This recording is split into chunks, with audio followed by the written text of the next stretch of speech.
Okay, today I'm here with Justin Reckling, and you told me when we were talking before this that you served in the Army. Is that correct? Yes, I started in the reserves, the delayed entry program. Yeah. You can enlist and actually go to your reserve unit before you complete basic training. So while I was still in high school, I went to my reserve unit over in Illinois. Okay, would you? What made you want to sign up? I had nothing else going on. Yeah. It was the reserve, so it would be part-time, so I could have a regular life and then have the military on the side. After high school graduation, didn't really have anything going on for me for about 2 years. In 2006, I switched over to active duty. Okay. Got to see Germany. Wow. Iraq for 15 months. Yeah. Then we redeployed back to Germany, and then the entire unit moved to Fort Knox, Kentucky. How was that? You go from Germany to the middle of 3 dry counties. Yeah. It was. Isn't that crazy? Yeah. Fort Knox dry. I mean, whiskey country, right? Well, Fort Knox has alcohol. Yeah, but you know what? You know what I mean? Like Yeah. that's just it's like you guys are the whiskey capital of the world. And I got Dry counties. I got to be there while the Army is always changing. Back then, that was the home of armor, all our tanks and fun stuff like that. Oh wow, that'd have been cool. The Patton Museum's there, Yeah. a lot of neat history there, and they were moving down to Texas, and so I got to see that transition. That's cool. From Knox, I ended up going to Afghanistan. Was there for 12 months, and great. Like, really neat country. Yeah. Every part I was in was a totally different, like, it was like a different country. Inside the country itself? Yeah. Wow. Like, one part was nothing but stone and ice, like mountains every direction. Yeah. Another part, typical desert wasteland type looking thing. Another part, flowing water, plants, animals. Wow. Like, it's neat. That's crazy. You don't get that. You don't get that conception over here. You know what I mean at all. No, that's not what I expected. And the people they're like the people we saw. They weren't there trying to kill us. They weren't like they seemed happy to see us. Yeah, yeah. But it's like that with any group. There's always that minority that wants to ruin it for everyone. Yeah, that's always going to be the loudest. That's part of it. Yeah, Yeah. I get what you're saying. So what'd you do while you were in the Army? I was a 12 Charlie. It's a bridge crew member. It's a engineer that specializes in bridging. Okay. So I built bridges. That's cool. Longest bridge I built was 141 meters. Wow. And that was in Afghanistan. So did you have like the supplies there to do it? Was it like it wasn't? I'm forgive me, but like my mental picture is like Kinects and Legos. You know what I mean? That's like, exactly what they are. That's what I assumed that it was. You'd have to be mobile with it. They imported it into Afghanistan and they put it all over the country. And my company was the first bridging company to get there. So we sent people out to the 4 corners and gathered up everything we could, and we ended up making 2 bridge parks, like where we would store all the equipment. And then, depending on where the mission was, we would start sending the bridge, or parts of the bridge, out there, and we would have an assembly area because you could pre-assemble parts of the bridge, put it on a flat rack, send it out there, download it, pick it up, and bam, you got a piece of bridge and slap it on the bridge. That's crazy. I mean, it's a great system. It's a NATO system. Yeah. So if we build it, another nation can repair it. Yeah. That's crazy awesome. That's mean, really smart. It's a really great system. But it's definitely necessary. I Yeah. mean, people that's the thing I always say about this is I always get a different viewpoint from inside the military every time, and I don't think I've talked to a bridge builder yet, or an engineer that built bridges.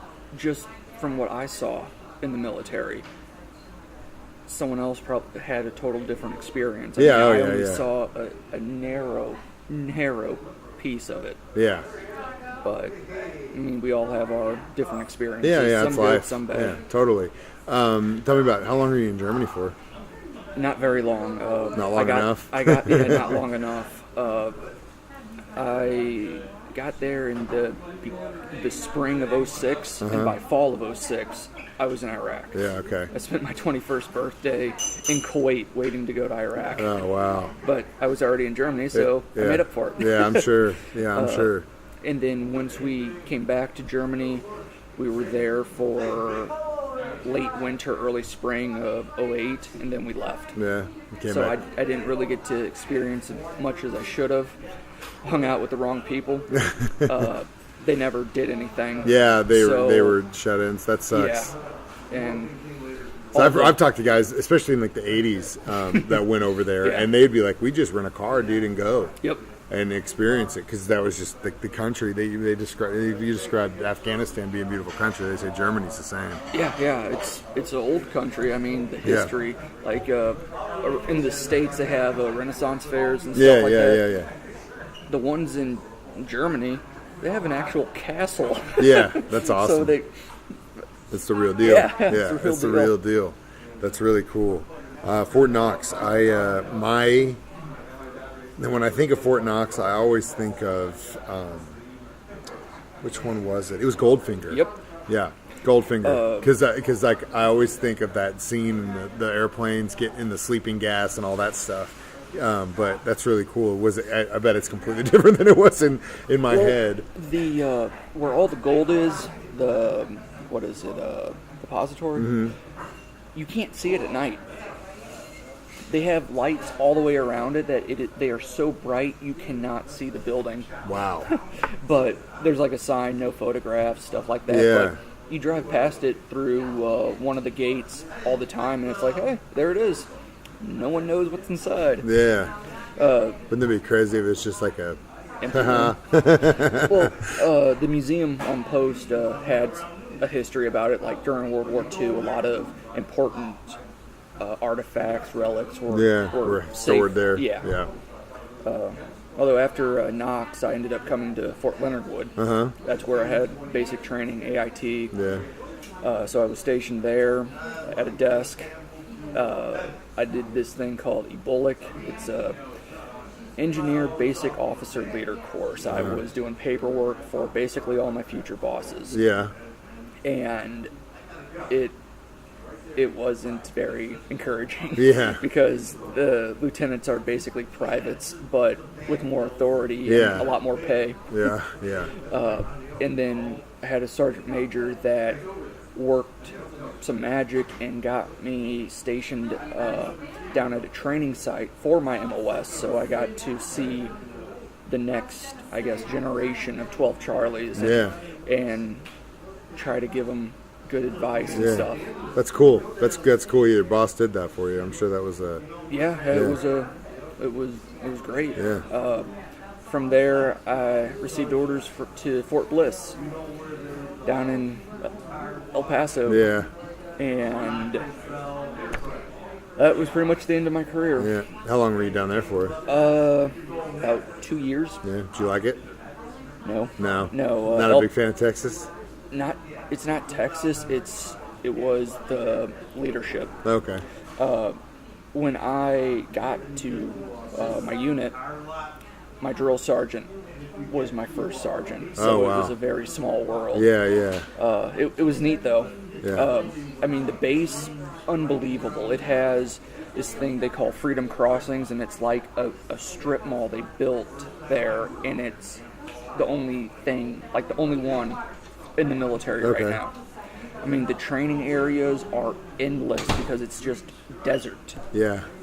We actually have allies that are stationed there from Germany and Japan, and they do training out there because they don't have the space in their country to do it. So there's even a motorcycle chapter that's all German. That's really cool. That's super cool. Man, that'd be awesome. Yeah, I mean leadership makes or breaks the I understand. unit. So if different leadership, maybe it would have been different, but it didn't work out that well, and eventually the Army said thanks for playing and sent me on my way. Gotcha. I have depression. I mean, I've had it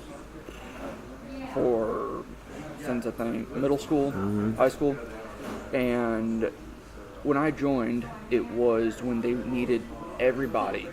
So I was able to join,